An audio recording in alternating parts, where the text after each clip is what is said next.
and what you want. Talk with Turk. Talk with Turk.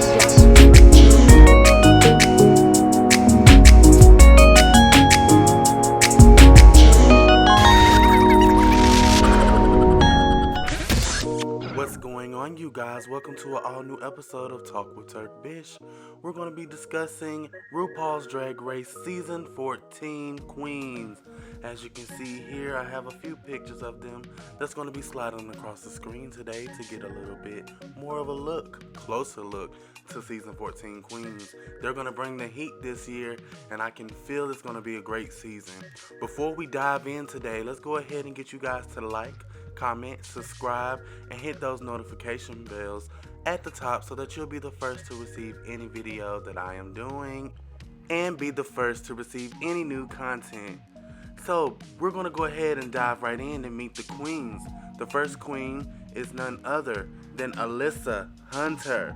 Now Alyssa, she's continuing the long tradition of Puerto Rican contestants on Drag Race. Alyssa is known as an accomplished pageant queen. And here's her look for the season premiere.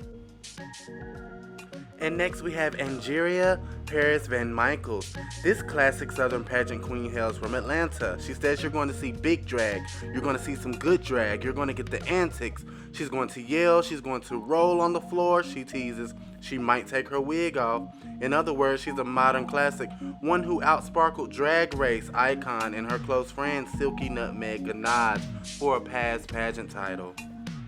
Up next we have Bosco. The Seattle native experimented with prosthetic makeup during the onset of the pandemic to add to her repertoire. Because hell was too crowded, she ultimately found her place in the earthly realm of drag by dancing backup for female impersonators who performed regular shows as famous women like Adele, Britney Spears, and Nicki Minaj. So that means I might like her. Now next we have Diabetti, which name roots from diabetic because she's type 1 diabetic. She stands 6'4". She sports an 80s look she's crafted working within the Missouri-based house of Method, founded by season 12 finalist Crystal Method.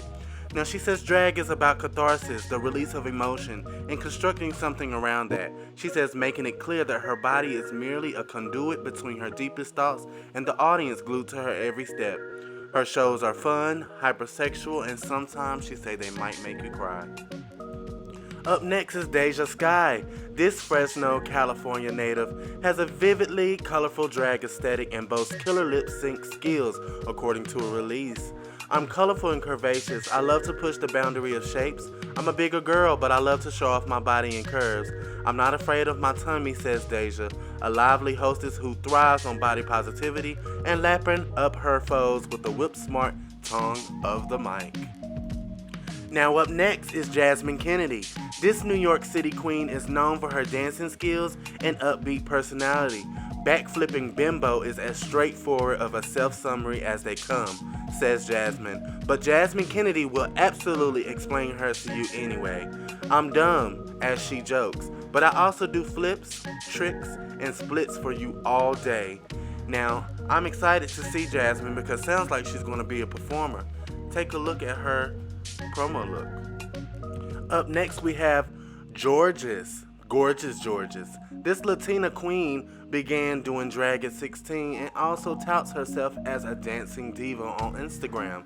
A self-taught dancer with moves reared on formative hours spent watching Britney Spears, music videos, and Selena performances on TV.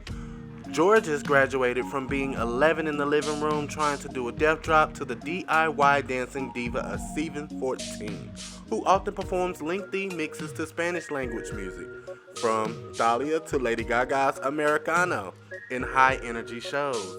I'm excited to see what she brings this season. Now up next we have June Jambalaya, another queen renowned for her dancing. June hails from Los Angeles. June Jambalaya describes herself as the real housewives of drag. Being from the South, she identifies most with Georgian views. I have the attitude of an Atlanta housewife, but deep down I do fashion of Beverly Hills. So I am excited to see what she brings. She's another big girl. We have 3 this season.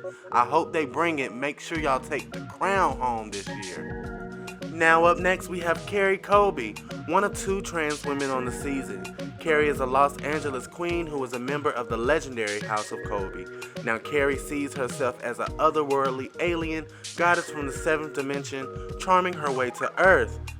And her path to fame was partially written in the same stars that birthed her interstellar being. So I'm excited to see this new take of drag. I love to see intergalactic type of drag. Now up next we have Cornbread the Snack Jete. As her name suggests, Cornbread, also a trans woman and LA queen, has an aesthetic based in food. Queen of whipping out her cooking utensils in the middle of her shows. Charisma on stage, built atop of her foundation as working actress in Los Angeles. She has a roster of TV and streaming acting credits to her name. So the acting challenge for her this season should be a piece of cake. Now next up we have Lady Camden. This British native lives now in Sacramento and is a trained ballet dancer, seasoned ballet performer who attended the Royal Ballet School. Lady Camden performed for Queen Elizabeth and Prince Charles on 2 separate occasions. She's part of the new British invasion of drag, which ignited in recent years thanks to Drag Race UK. Next, we have Maddie Morphosis, the first heterosexual queen to compete on Drag Race. Maddie is from Fayetteville, Arkansas, and performs as a camp and comedy queen, viewing the world through a feminine perspective versus assimilating into the heteronormative culture that pervaded the rural town she grew up in.